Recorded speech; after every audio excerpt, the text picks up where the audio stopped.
Alright, welcome back, Insane Gamers. As always, your boy Yo Soy AC Weezy, joined by the man goddamn T Hayes. T, pretty important episode we got going on right now. Obviously, we're a sports podcast by nature, but primarily football is our main sport, I'd say. Upcoming now, we have the biggest football game of the year, the Super Bowl. How you feel about that? Very excited. Obviously, Super Bowl is in Tampa. Okay, here we go. We're starting this already. Rocking the Tampa gear. No, it's very exciting. They already have the NFL experience going on down here. A lot of hype going on. Although they are saying, I don't know if you are privy to the weather in Tampa, they are saying it could possibly rain. When's the last time that we had a Super Bowl when it rained? I mean, I could look it up unless you're kind of being rhetorical. I think the last time was when it was the Saints versus the Bears. Okay. Right? And Prince performed at halftime, Purple Rain, while it was raining. I don't know if I'm absolutely correct, or it could have been the Colts, something like that. Was it natural rain, or did they kind of force some rain in there for his Purple Rain performance? Bears and the Saints. It has to be the Colts. I think it was the Colts and the Saints, but it was real life rain. Okay, so you're close. It was you were pretty much right. 2007 Super Bowl 41, Bears versus Colts. That's right. I think you said every team at some point. You didn't necessarily say the the actual matchup. But Tyler, something that just popped into my mind as you're saying this, and we're talking about the Super Bowl. The Monday after the Super Bowl, I know everyone is saying this should be a national holiday. What do you think it'll take to get businesses to try to notice this? Obviously everyone, big football fans, are going to enjoy themselves that Sunday. Is there anything that could happen to have businesses take this into consideration for a national holiday? I mean, I think it's like any other holiday. Why do we have, Christopher Columbus Day? Yeah, he founded the United States, but this is probably the biggest game that everybody in the United States can get around and celebrate. It's a way to drink, a way to host festivities with your family, get together with friends. But ultimately, for bosses out there, you see the productivity level that Monday after just go like this, and the toxicity level, if you will, go like this. That might be a work from home day that they might want to observe, I think was the word I was thinking of. But shit, I mean, if TB12 wins another one, they might just have to make that Tom Brady Day and make it a national holiday for everyone after the Super Bowl. At what point do you think that they could possibly change the Lombardi Trophy? Because if you think about it, statistically, Lombardi technically wasn't the most winningest coach. No, I think a lot of that has to do with history. Obviously, the Packers won the first two, maybe three Super Bowls. A lot of that ties into it. If I had to guess, obviously Packers fan, I wouldn't sign that petition, but if I had to guess, I think one day, whether it's Tom Brady or someone else, I think they may end up changing that. I just always found it weird that this guy Lombardi, that won I think he only had two Super Bowls to his name. There's guys out there, Steelers coaches, Bill Belichick, Tony Dungy, all the, maybe not Tony Dungy, but all these other guys that have been more established, have won more, and they have to hoist the Lombardi Trophy, and the guy really didn't win that much. If I'm thinking trophies, I'm thinking this guy, like Larry O'Brien Trophy. I don't even know who the hell that is. Do you even know who he is? I don't. Larry O'Brien, not off the top of my head. Obviously, that's the NBA something to do. Championship Trophy. It should automatically be named Michael Jordan Trophy. Right off the rip. Yeah, I guess to kind of have it make sense to you, at the time, before there were Super Bowls, there were NFL championships where Lombardi had won, I don't know, 5 or 6 of those. So obviously if they started, having a trophy, calling it the Super Bowl, and they want a name right now, today, they would probably say Tom Brady. But just at the time, Vince Lombardi was super relevant. He had won a lot of those NFL championships, like I said, before it was coined the Super Bowl. So just timing for that aspect, Tyler. But I see where you're coming from. I just wish it would, I think it might, honestly. It's kind of like saying that, they're going to take Andrew Jackson off the $20 bill. Yeah. They've been I mean, saying it for years now. Is it actually going to happen? We don't know. Do we have to sign a petition? Is the No Look podcast, aka me, going to start a petition to get Vince Lombardi off of the Super Bowl? He doesn't deserve it. He's a fraud. He's a phony. I wouldn't go that far. Tom Brady for the Super Bowl championship name. Okay, well, shit. We're speaking his name. We might as well just dive into it, Tyler. I'll let you go first, as you want to show that shirt another time. See who you're repping. Tampa, not just because he lives down there. Also, I went to the University of Tampa. That might tie into it a little bit. Yeah. But we got the Super Bowl. We got the Tampa Bay Buccaneers versus the Kansas City Chiefs. Tyler, who do you have in this one? As the weekend says, in the trilogy album, if you will, the best album he ever dropped, you just want me because I'm next. And I feel like that is what the Super Bowl trophy is saying to Tom Brady right now. You just want me because I'm next. Tom Brady, hands down, the greatest quarterback of all time. We've said it on the No Look podcast over and over again. He's proven it time and time again. Beat Aaron Rodgers, beat Drew Brees, beat Taylor Heineke, but that doesn't count. But I think you have a situation where the Super Bowl is in Tampa.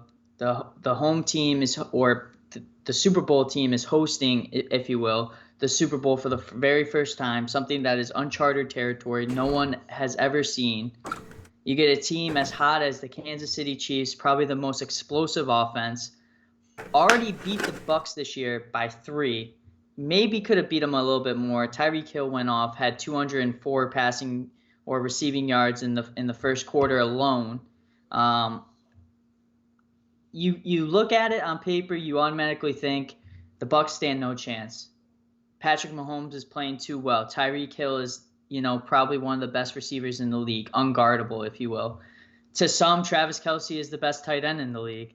Their defense to most. To some, the Kansas City defense, top 10 in the league defensively in all statistics. Maybe not all, but they definitely play above, and they play to their opponent's stature. They're like that sneaky little defense that you don't expect. But let us not forget who they're going up against. They're going up against the greatest of all time, Tom Brady, the guy who should have the Super Bowl trophy named after him, because that's all he does is he wins the Super Bowl trophy. I think, and like I said, the only way that the Bucs win is if their defense steps up, and I think they're stepping up at home. They have the home field advantage. They know how to play Tyreek Hill. They know how to play Travis Kelce, and they know how to play Patrick Mahomes now. They only lost by 3 the last time. I'm swinging the opposite way, and I'm going to say the Bucs win by 3 this time. It's going to be a high-scoring game. It's going to be a high-scoring first half, I think. Honestly, I think guns are going to be blazing in the first half. Defense is going to collapse, and Tom Brady's going to come down to the wire, win it for the Bucs. Super Bowl 55 comes home. The Lombardi Trophy to Tampa Bay. First time since 2003. It almost makes too much sense, right, Tyler? It's like Tom Brady, the most Super Bowls as a quarterback all time, the only guy to get his team to a home field advantage in the Super Bowl. You almost have to think it's going to be Buccaneers victory. But with that being said, Tyler, I do think the NFL is rigged. Okay, this would make sense for Tom Brady to ride off on into the sunset. But I also thought that last year, NFL's 100th season, I thought it was going to be the Packers versus the Chiefs. I can't talk tonight. Packers versus the Chiefs, which was also Super Bowl 1. Guess what? That didn't happen. They don't care. And also, if anything, if the NFL is rigged, Tyler, you know that Roger Goodell isn't going to let Brady have his one last dance. He's going to do everything he can to pull the strings. And not even that, all right? You can't come out here and say, oh, yeah, it's all about the NFL being rigged and it's going to be a blowout. Not even close. Tampa Bay Buccaneers, they're a great team. Obviously, like you said, beat Aaron Rodgers, beat Drew Brees, beat some guy that sounds like a beer. But with that being said, it's going to come down to the new age. The NFL is literally before our eyes transitioning into the new age. What are the most successful coaches right now? Matt LaFleur. You got Sean McVay, Cliff Kingsbury. Um, what's his name in Stefanski from the Browns. Stefanski, and I'm thinking for the 49ers, Oh, Shanahan. Shanahan. Yeah. We're transitioning to not only a new age of coaching, that next era, but also quarterbacks. We're seeing Pat Mahomes, who is probably going to be, the new Tom Brady, if you will. Josh Allen, like I said last week, Lamar Jackson. Listen, Derek Carr, Deshaun Watson, get out of here. But with that being said, I feel like this game is literally the passing of the torch to one era to the next, right? You got Tom Brady, you got Bruce Arians. Obviously, they still have Andy Reid on the Chiefs, but he won't be there for too long. He might get another Super Bowl and just dip out and say, hey, I'm content. I got enough money to buy cheeseburgers for the rest of my life. I got 2 Super Bowl wins. I'm fine. But, Tyler, as you were throwing shade at my man earlier, as you were giving your explanation, some people think Travis Kelce is the best tight end in the league. No. If you don't think he's the best tight end in the league, then you're stupid. Second in receiving out of all the NFL, which, second to only Stephon Diggs, a wide receiver. I would love to see the target share because, as you said, not only do they have Travis Kelce, they have Tyreek Hill. Oh, you want to cover up Tyreek on the outside with your best corner? They got Mecole Hardman, who's running a jet sweep. They're just too dynamic, too prolific. Like I said, the coaching, I think Bruce Arians is a good coach, but Andy Reid, he's been there before. He has now a formula that works. He doesn't need to change anything. I think this will be a harder Super Bowl for them this year than last year. Obviously, Tom Brady this year as opposed to Jimmy Garoppolo last year, who was quote-unquote Brady's predecessor. Didn't work out in that way. Now Garoppolo might get cut, traded. I don't know. That's another tangent.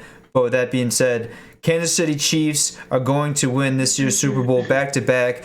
Tyler, they may do. We're talking about Tom Brady making all these records. The Chiefs might set records of their own going back-to-back this year. And then shit, I don't know in the near future who's going to stop them. They may just go on and on and on.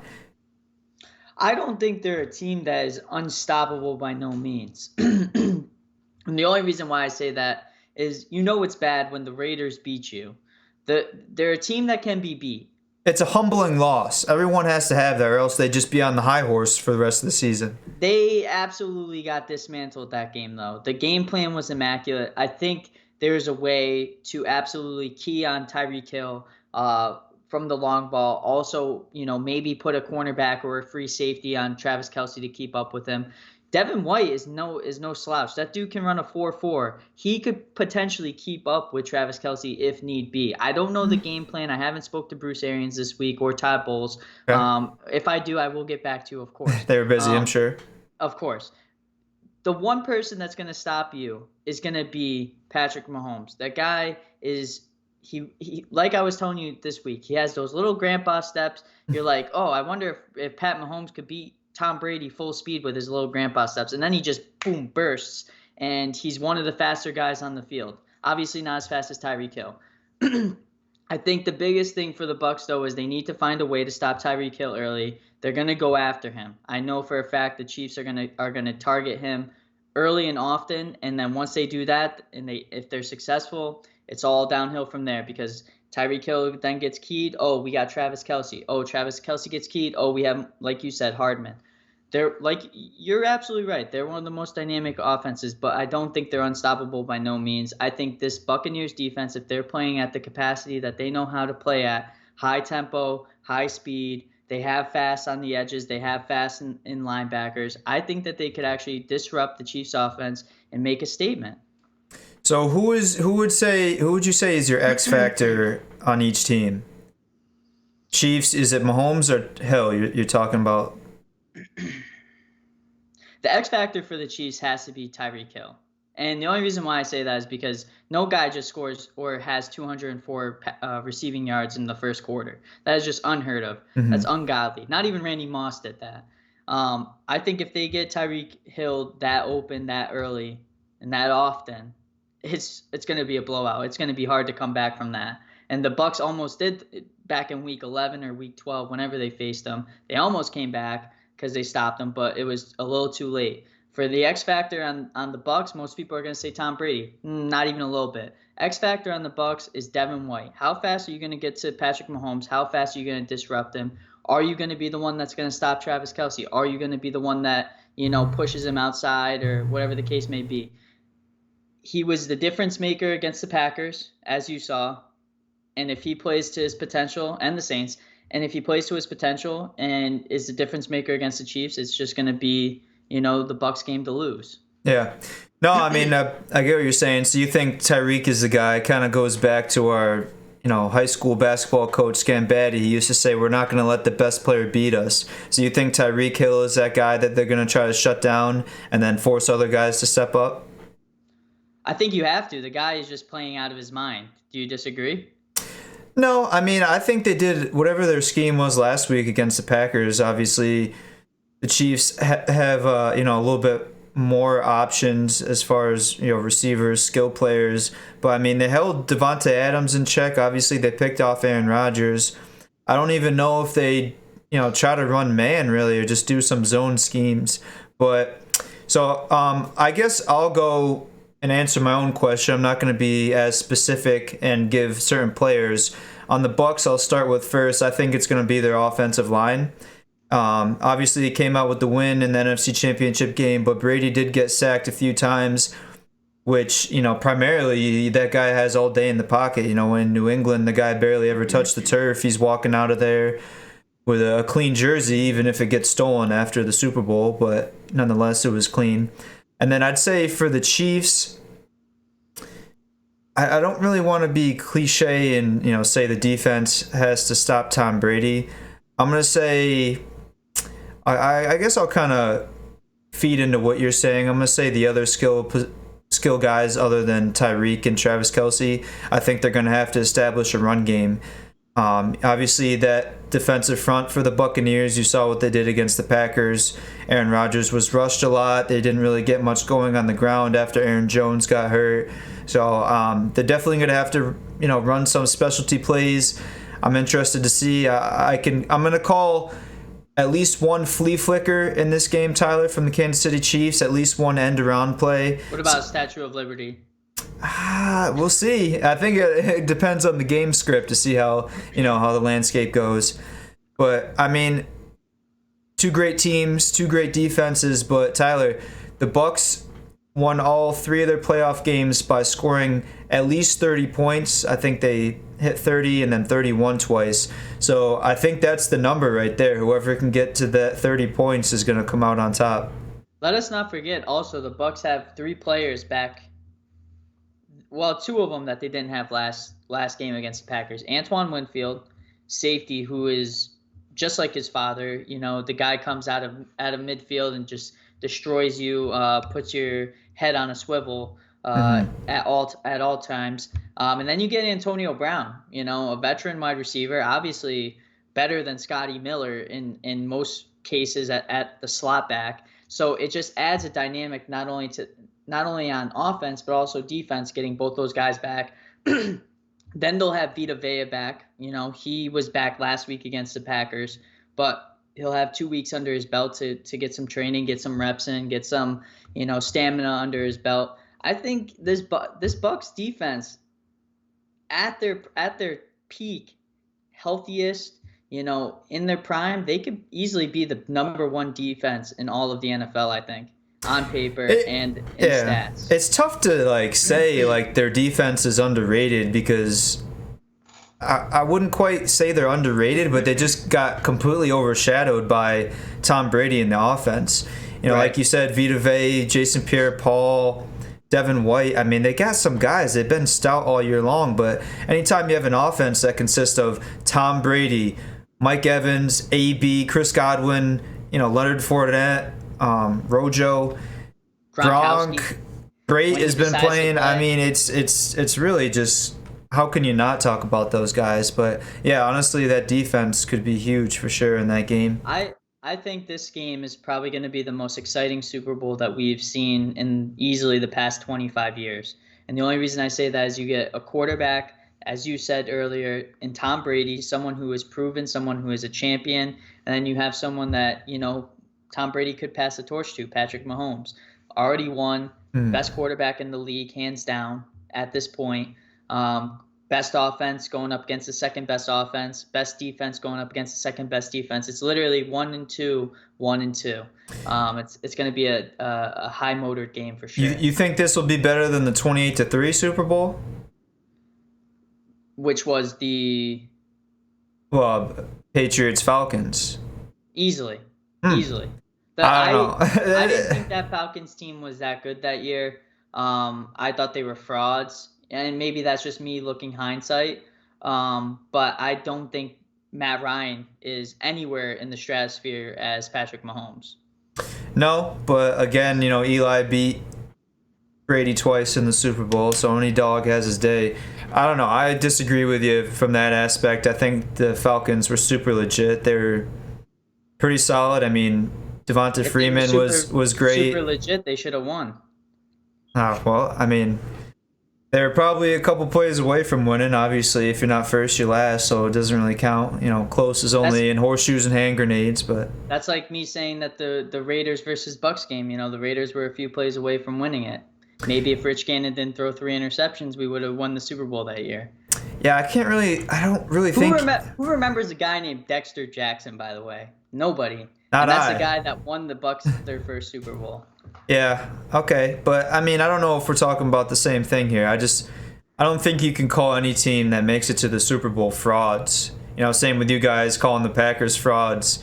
They made it to the NFC Championship game and they lost by 5 to the greatest football player of all time. I think I have the utmost right to call any team a fraud making the Super Bowl. Look at the Rams back in 2018 or whatever year they made it to the Super Bowl.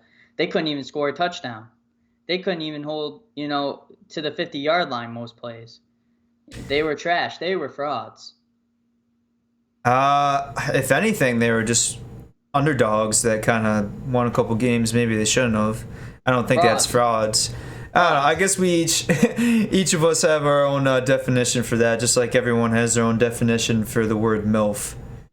I'm not sure if you ever got in on that conversation or I not. was in on that conversation, and anybody that doesn't think it's, someone who is a mom, Right. they're There's no okay, age limit to that. It's right, literally 'cause translates exactly to mother I'd like to fuck. if you So don't have a kid, then you're a cougar. If you right. have a kid, then you're a MILF. Yeah, it doesn't Simple. matter. Yeah. All right, we gave our Super Bowl predictions. Tyler, do you want to hop into our prop bets for Super Bowl 55? Kind of keep on Do this it. football train. So I guess we can alternate. We can alternate. I'm going to side by side this. Oh, that's not what I wanted. Oh, That's what I want. Pornhub came up. No, not on my gaming PC. So I'm gonna say Tyler on that Why side. is the S button sticky? God damn it! My fucking mouse is stuck to my keypad. Okay, Tyler. I guess we'll trade off. I'll let you go this first section first, and then I'll go first. So the coin toss, and I'll probably just go opposite of you for this one. For Tails. Tails never fails. tails never fails, so I'm gonna go. Austin said that last year. If you run back the VOD of last year's, he said tails never fails, and he was right. Hey, honestly, that's a thing for a reason. What will be said first? I'm assuming by the broadcasters, the word COVID or pandemic. So it looks like pandemic is at plus 300 and COVID is minus 500. So pandemic is a little bit more of a favorite. Isn't that the opposite? Right, Minus. right. Yeah. I'm going with COVID because you can't say COVID-19 pandemic without COVID. Okay. I'm gonna be cheap here. I'm gonna follow you up with COVID. Next one we have color of liquid poured on the winning coach. Yeah, so orange 125, that's the favorite. Then red, pink, yellow, green, lime, purple, clear, and then blue at plus 700. I'm gonna go with a favorite, obviously, red, blue, or red and pink, because no matter who wins, one of the teams is red. Yeah, that's true. That probably would make the most sense of the colors they would have on the sidelines. So you're going with red. I've never liked this prop bet either. I feel like the Gatorade is always like the weirdest color. Yeah, they got like a confetti colored Like it's rainbow. always white. Like I notice always it's always white. No, well, if you say that, then I'm gonna go with clear. There you go. All right. How many times will Bill Belichick be mentioned? More than once, less than once. I mean, it's gotta be a layup, right? I'm going more than once for sure. It's gotta be the easiest thing. This is Tom Brady's first Super Bowl without Bill Belichick. There you go. I'd say they should have set the over under at like 4.5, 5 mentions. I mean, of course he's gonna be brought up. Belichick, Brady. Anyways, I'm surprised they didn't even say, like you said, 4 or 5, because I could see them saying Bill Belichick every quarter yeah, I think it'll be a lot more. and at the halftime show. Shit, he might be in studio for all we know. They'll probably have like a webcam like the draft and have a video feed of Bill Belichick watching the game. At home, just stoic face, no emotion with his dog. Yeah. Yeah. All right. How many commercials? Speaking of dog, how many commercials will have a dog in it?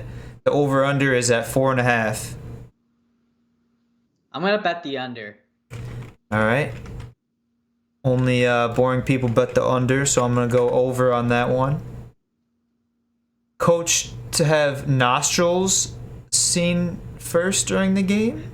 I'm assuming when their mask falls down. Oh, that would make a lot of sense. I'm like, well, of course we're going to see their nostrils.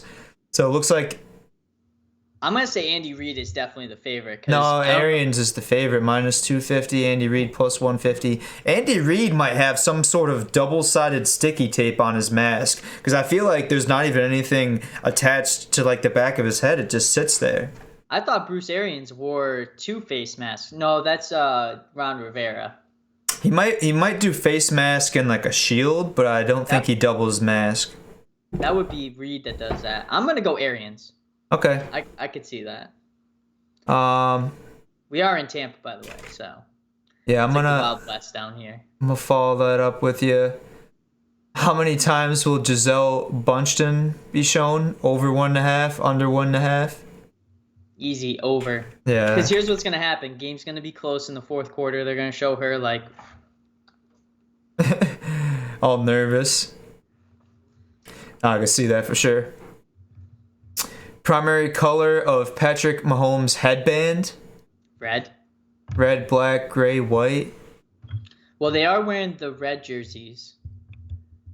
Yeah. So you say red. I'm gonna say white. Just throw it up, change it up a little bit. Chiefs' first touchdown score.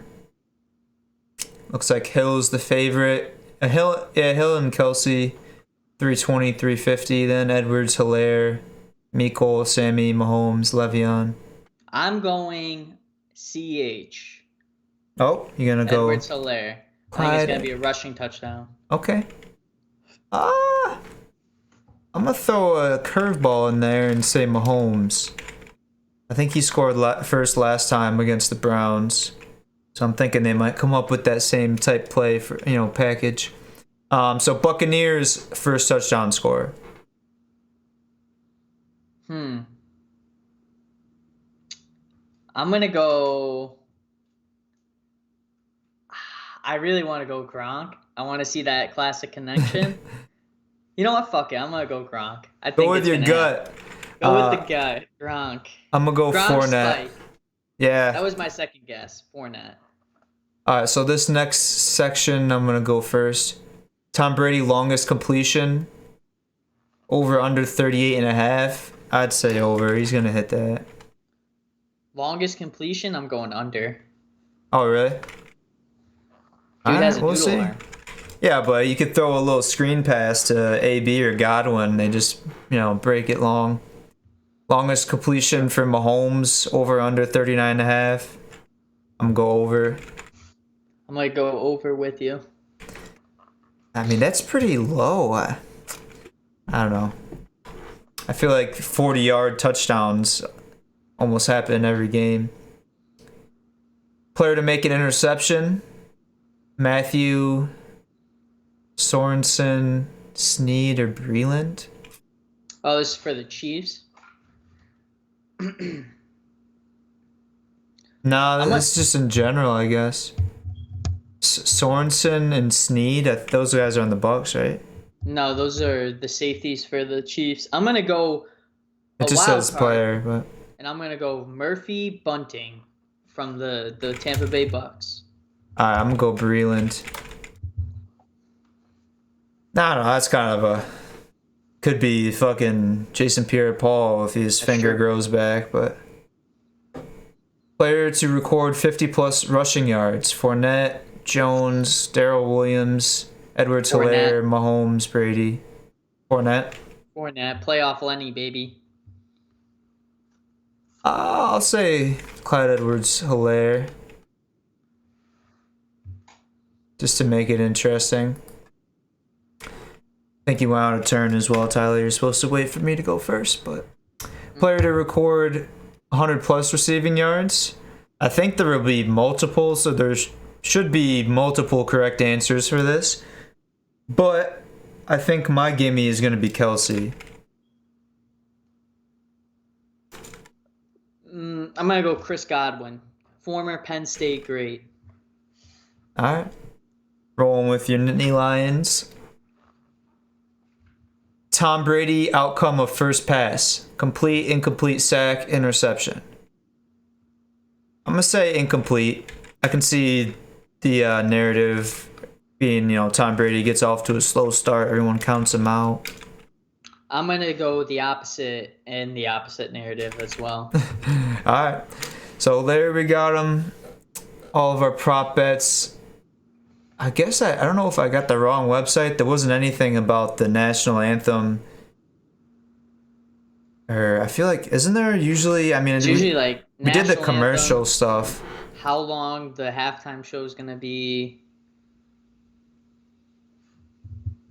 Let's see if I can find. Oh wow! Something just blared in my ears. It's super loud. I'm gonna exit out of there. All right. Oh well, we got the majority of them. So, Tyler, we got our NFL stuff out of the way. We got our picks. We did our prop bets. Talk a little NBA. I think it's that point of the year. Obviously, we start transitioning over to more NBA basketball talk.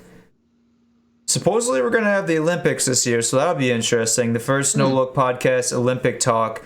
But obviously, big Nets guy over here. They won the other night, if I'm not mistaken. Who'd they play? The Warriors? They lost last night to the Washington Wizards. Oh, the Wizards. That's right. Some would say are the worst team in the NBA. So Harden didn't play, but I mean, Tyler, you called it. I mean, before they had Harden, and I think probably when they signed Steve Nash as their head coach, you said this team is going to put up a shit ton of points, but who's going to play defense, right? It was like 149, 146. They ended up losing. I mean, again, not a huge NBA guy by any means. I follow the stats and stuff. I don't necessarily watch them live, but to me, if you're putting up over 140 points, you gotta win that game. Yeah, I mean, it's kind of sad, and I'm gonna give you a stat that ESPN posted today or yesterday. The Nets, since the Harden trade, you ready for this? 122.6 offensive rating, best in the league, would be the best all time in NBA history. 119.9 defensive rating, worst in the league, would be the worst all time. So to say that I called that this happened is an understatement. I knew it was going to happen. I knew for a fact that it was going to happen, and the fact that we got James Harden made it even worse. I mean, defense wins championships. Let's put it that way. I don't see James Harden by no means being Defensive Player of the Year. He was just announced Eastern Conference Offensive Player of the Week. You know, dude's dropping buckets. He's dropping dimes. You know, Kevin Durant Celebrity and James game. Kevin Hart. Oh, Jesus Christ. James Harden and Kevin Durant are playing like they did back in OKC together. You know, Kyrie's finally on the court doing his thing. He put up a monster game. The game before that against I forget who it was against, but it was before the Wizards. Dude just went off. I mean, before that stat, they were 8-2 out of the last 10 games. They were easily the hottest team in the NBA. They were doing very well. The fact of the matter is I could have told you, Austin, if you asked me, do you think the Nets are going to beat the Wizards tonight? I could have easily told you no. And you want to know why? Oh, why? Because the Nets always play down to their opponents. Look at the Cavs, for instance. They lost to the Cavs twice. Colin Sexton went absolutely ballistic on the Nets. He scored 40 plus each game. No defense was to be found. But then you get games where they face like, the Celtics or, a team like the Warriors, someone who's a little bit better in stature. They play up to them and they beat them. I think the next 3 games are really going to show how well the Nets are going to translate. They have the Sixers, they have the Raptors, and they have the Clippers.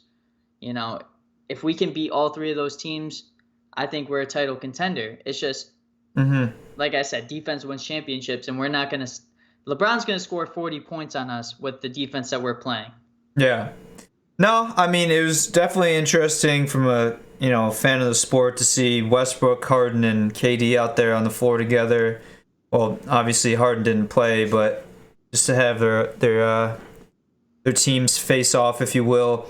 I guess on the other side, Tyler, I agree. Again, going back, I agree with everything you're saying about the Nets. They're going to have to come up with some sort of defensive scheme, especially in the playoffs, because you're not going to be able to just score. And if you're going to be trading, like you said, if you play the Lakers or if you end up playing, someone who can shoot the 3 ball, if you're just trading points every possession, then, that probably doesn't bode well for you. But on the other side last night, the Wizards have been struggling. I mean, Bradley Beal's got to drop how many 50-point games just for them to get a win. And I'm pulling up the conference standings right now. They're still in last place. They're 4-12 right now. So right now, 1st through 8 in the playoffs, we have the 76ers. The Nets are still in 2nd place. The Bucks, Celtics, Pacers, Hawks, Cavaliers, Hornets, Knicks, Raptors, Bulls, Magic, Heat, Pistons, Wizards. So do you think there's any teams that push up into the playoffs? There's any teams that fall off before the end of the year? I mean, I'd say that the top 4 are probably pretty solid with the Sixers, Nets, Bucks, Celtics. The Knicks will probably end up, imploding at some point during the season. Do you think, Raptors, as they do. Bulls, Heat, any of those teams push up and make a playoff run? I mean, honestly, it's the Nets' division to lose. I think that they are easily going to be in first place. I don't think the Sixers are as good as, everybody thinks they are. They're not a 3-point scoring team. Joel Embiid's playing out of his mind. I think if there's any team that you obviously have to look out for, it's obviously the Raptors. Year in, year out, they play hard defense. They score very well. Kyle Lowry always plays very well. They have Fred VanVleet. They have a lot of good players. Pascal Siakam, who's their best. Probably the team that I would look at the most, and when the Nets play them, I'll be able to kind of see who or how they could stop the Raptors. I don't understand though. If I'm the Nets, why not run a zone defense? Have a team beat you. Not man to man, because obviously it's not working. Why not play zone? Why is zone so frowned upon in the NBA? Because you even got, everyone in the lineup, all 5 guys can shoot threes, even the center. So it's really tough to sag off like that. We got Mark checking in. What's going on, Mark? Nets need some D. It's like Jordan back in the day. He'd score 50 and they'd lose. Need a player like Rodman. Yeah, I mean, I feel like they almost kind of got rid of that guy, with Jared Allen. He was kind of that rim protector. Not that he scored as well as Rodman, but so I was going to ask you too. Do you think they're better or worse after this whole trade? I think they're better. I think a lot of it has to do with chemistry and how each player is going to handle each position on the team. I think they do have good defensive players. I mean, Joe Harris is probably our best defensive player. And mind you, we're playing without Spencer Dinwiddie, who's one of our defenders. He was playing behind Kyrie Irving, but, that's still a guy who could stop, say a good player like LeBron. Maybe just put a body on him. Maybe not guard him very well, but, do the trick. I think the thing that's hurting the Nets the most is you would want to go out and sign a defensive player. Instead, they're signing guys like Amon Shumpert. I have love for Yeah. Amon Shumpert, but when's the last time you saw Amon Shumpert play defense? Yeah, maybe back in the high top days when he was on the Knicks. So now I'm looking at the Western Conference. We're going top to bottom here. Clippers, Jazz, Lakers, Nuggets, Grizzlies, Suns, Trailblazers, Warriors. At that 8 spot, Spurs, Rockets, Thunder, Kings, Mavericks, Pelicans, Timberwolves. Now, Tyler, I feel like pretty much the playoff spots in the Western Conference are spoken for. Year in, year out, it was the Warriors, with Kobe, the Lakers. They had the Mavericks in there with Nowitzki. Now it's kind of a little bit more open, like the East. I look at the Warriors at the 8 seed right now. I'm not sure without Klay Thompson if they have enough firepower. If Steph, Draymond, and Wiseman, whoever else, if they can. Oubre. Yeah, I mean Oubre. I love Kelly Oubre. He's definitely in a shooting slump right now. I know they're talking about him as potential piece to some trades. The Spurs. I mean, anytime you got Popovich there, the Rockets.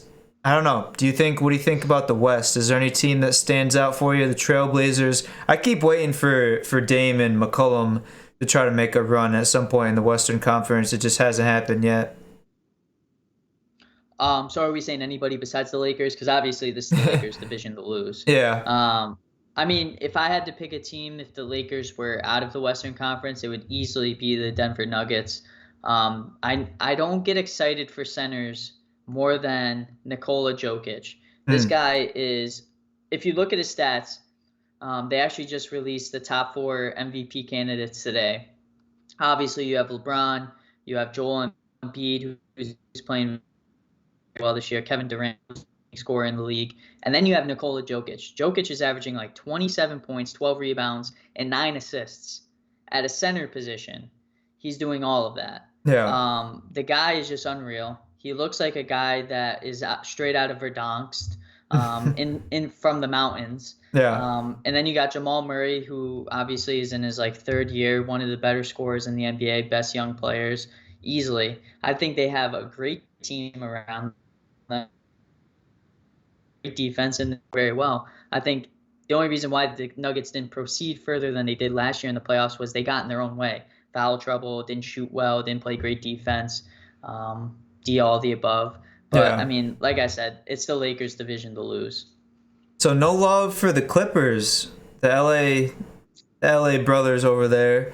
Obviously the Lakers and the Clippers sharing the same stadium. I mean, I'd say Paul George is having a stellar year. They're predicting him, to be an all-star. I feel like an all-star starter. But you don't think the Claw and PG can get it done? I just don't think they have the pieces that all the other teams have. You match them up with I could see them being in the Western Conference Finals against the Lakers, of course, but you match them up against the Nuggets, you match them up against the Lakers, even the Jazz. I mean, the Jazz are playing really well. You match them up against those teams. I could see those teams beating the Clippers in 5 and 6 game series, easy. Yeah. I just don't think that the Clippers. I don't think Paul George and Kawhi Leonard bode well together. I never have, and I don't think they ever will. I think it's just they're like almost Just the two same. alphas, you think? Yeah, it's like putting 2 AA batteries and putting the positive and positive end next to each other. They just bounce apart. It just doesn't work. See, I would have kind of felt that same way about LeBron and AD, but they seem to find, a way to make it work and mesh pretty well. But yeah, anytime you get 2 guys that really are max contract guys on the same team, it's hard to, okay, who's going to be the leader? I mean, do they take turns night in, night out? Who's going to call the shots? Obviously, Kawhi, a little bit more defensive oriented, but he still knows how to score the rock. I don't know. Well, I think you're right. You would think LeBron James and AD wouldn't get along that well, but you also have to look. Paul George and Kawhi Leonard are literally almost the same exact position. where LeBron and AD, LeBron's a small forward, AD's a center. There's not really a gray area to where they would kind of go into each other's boundaries. And look at the Nets. Kyrie's a point guard, Harden's a small shooting guard, and then you have Kevin Durant, who's playing at a power forward center most nights. So, you kind of everybody has their lane. Where with the Clippers, it's like, well, Paul George was a small forward, Kawhi Leonard was a small forward. Now you're putting Paul George as shooting guard because he's a little bit shorter. There's just a lot of gray areas, and I don't think that they'll ever go into the stratosphere like they thought that they would. Yeah, no, I agree. So some news, Tyler. As I was just scrolling through Instagram, almost 10 minutes before the show, LaMelo Ball getting his first start tonight. You think that's overdue? It's a little premature? I mean, obviously he's been putting up decent numbers. He's right at the top for, at least for the rookies and almost all the major categories. What do you think of this move? I think it's the guy, for the past 2 years now, regardless of it being overseas or not. I think if there's a team for LaMelo Ball to start on, it's this one. They have, great young pieces around him. Get him some of that good, valuable time. I think all rookies that are first-round draft picks, honestly, in the top 10 should start every single game. Unless it's like a situation where you trade up and you already have a team and you're just, stashing these guys away. But like LaMelo Ball, this guy's a generational talent, I think, in my mind. I think in the next 5 to 10 years, he's probably going to be one of the best players in the league. He can shoot, he can pass, he can rebound. Hell, he even dunked over some dude that was like 7 foot the other night. Just jumped right out, caught a rebound, slammed it on him. Might have been a goaltend. I don't know if I saw the right angle or not, but from behind it looked like it was still in the cylinder. But yeah, no, I think, yeah. I mean, like you said, he's a lottery pick. Maybe a generational talent, and I think he needs to be in a starting lineup somewhere. So, I'm not sure, Tyler, if this part of the show, if you want to get into our specials, if you have anything prepared for your portion. I actually talked about my portion with the Nets and how they were so good on offense, but also so bad on defense. It's kind of like, it's like kissing your cousin, all right? You have like this super hot cousin. Maybe he's like a second cousin. You see her every summer. You're like, man, she's looking really good this summer. It might be. Also, that's your cousin. It's really bad. We're having some technical difficulties, Tyler. It might have been a good little interruption there. You there? Yeah, I can hear you. Can you hear me? Yeah, I can hear you. Your video's been kind of spotty on and off. I was gonna say we could try to just run it back, so we can just get a little clip for the TikTok purpose, but you're kind of still frozen on my screen. Well, it's probably because shout out Dan, our producer, told us the other day that we had to watch our own Twitch channel, and I told him that this was going to happen. So if I could go off on a little rant on Dan, told you so, because Austin, is my video working good now? No, you're still frozen. Oh, great. This is awesome. Well, then it's on Austin's fault, on Austin's problem now. It's definitely the Skype connection, but I mean, it's been kind of... My Skype connection's great. I mean, I can see you crystal clear. I can see myself crystal clear. So obviously, it's the stabbing cabin that's really killing it right now. Whoa. I'm getting 200 meg per second. Goddamn potato. All right, we got him back now. All right, so... Oh, now we get him back. Well, you literally just came back. All right, so for TikTok purposes, Tyler... It's really convenient that I just come back when I say that you're connected to a potato. All right, well, we'll watch the VOD and you can see for yourself. All right, so for TikTok purposes, I'm going to do my Wheezy's Weekly Winners. I'm going to kick it to you. You can do your Tyler's 20 seconds. So then we can I only get 20 seconds. What's up with that? Well, we eat... it sounds better. You could have 29. You could have 31. I'll take 29. All right? It's just an alliteration with the T and the T. 2020. That's your favorite number, 31. Was my old modified football number. So anyways, all right. For our viewers right now, the No Look Podcast is now on TikTok, so we're going to do this little portion kind of more oriented for the TikTok format, whereas in the past, we've done the Wheezy Weekly Winners and Tyler's 2 minutes. Now I'm going to do my kind of expedited version of the Weekly Winners, and Tyler is going to do his 20 seconds or 31. We just got to get it under 60 seconds for the TikTok. So, should I do a little intro? I guess I'll do an intro and then I can chop it off if it's not going to be long enough. So, TikTok was good. Your boy Yo Soy AC Weezy from the No Look Podcast here with my Weezy's Weekly Winners. This week we got number 1 Matthew Stafford. He's now put in a winning situation for the first time in his career, and we'll see what he does with it. Number 2, shorted stocks. Investors are now dumping their money into them despite other Wall Street investors. And 3, LaMelo Ball has his first career start tonight for the Charlotte Hornets. Oh, very nice. So is it my turn now? Yeah. Oh, thank you. Well, enjoy the next 20 seconds, if you will. Or so. Tyler's 20 seconds, because that's all I get here is 20 seconds. It's like you create a show and you don't get, the whole entire spotlight. Anyways, the Nets, since the Harden trade, we spoke on this earlier, 122.6 offensive rating, best in the league, would be the best all time. 119.9 defensive rating, worst in the league, would be the worst all time. As I was saying before my VOD cut out, it's like kissing your second cousin. She may be hot. You may only see her for the summer, but it's still your cousin. Back to you, Austin. Well done.